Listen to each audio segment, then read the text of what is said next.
Hey, Matt Ninjas, welcome back. Building on the last Edpuzzle where we talked about terms, which is a single number or variable, or the product of a single number and variable.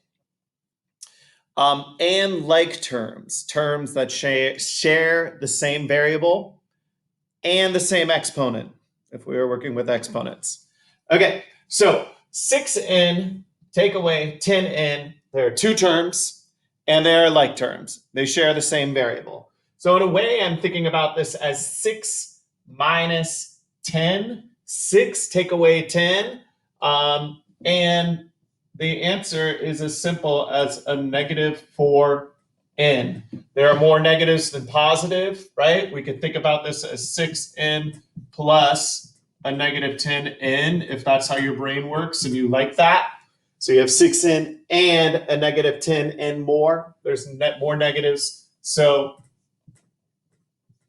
our solution, our answer, our simplification of this would be a negative 4n. Okay, let's look at another example. This one a little trickier, okay? But again, you guys are math ninjas. 3/4 y plus 12, two terms. Let's add in a third term, minus 1/2 y, our third term. And our fourth term is 6, adding a negative 6. Okay, so we've got 4 terms. Where are our like terms? That's what we're saying. Where are our like terms? 3/4 y and a negative 1/2 y are like terms. They share the same variable. 12 and 6, they're their thing. We know that. Now, the first thing I'm going to do here, I think, is create my common denominator of quarters, right? And rewrite it.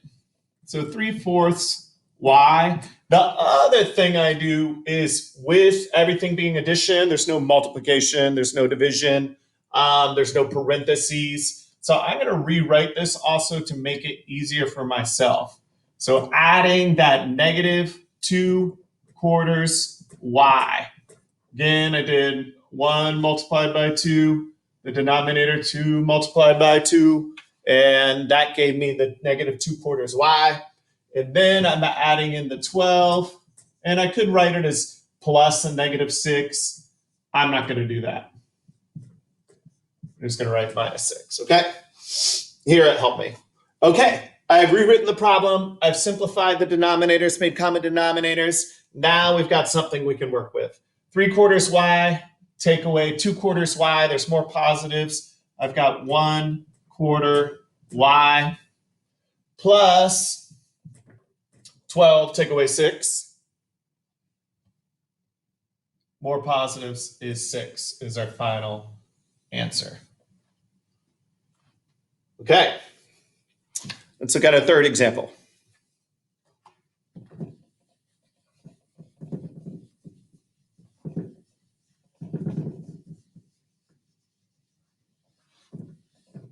Okay, for our final example, we're going to take a negative 3y,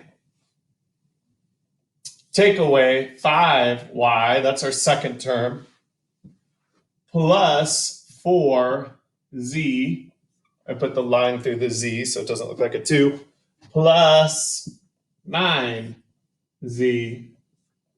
So we've got 4 terms, and we've got 2 sets of like terms. So Edpuzzle moment, what are the like terms? Okay, so our like terms are 3y and 5y, and then 4z and 9z. And that's a notation you can use in your journal. I always like that, or circle the like terms, or square the like terms, or underline the like terms. It can help you see it, especially if it's a longer, complex equation. Okay, so we've got a negative 3y plus a negative 5y. You've got a bunch of negatives together. 3 and 5 is going to be a negative 8y. And then we've got our second set of like terms, our z's, plus 4z, plus 9z. It's all positives. 9 and 4, 13 times z. And again, if we wrote this out, multiplication being repeated addition,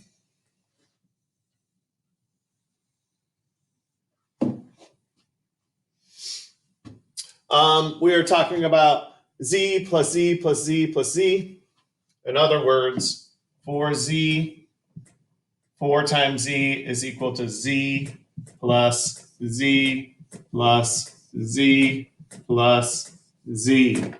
Okay? So that's why in the 9, which I'm not going to write out, not z plus z plus z plus z plus z, 9 z's added together, right? That's why we could say 4 z's plus 9 z's is all these z's is 13 z's. Okay? And that's it for now.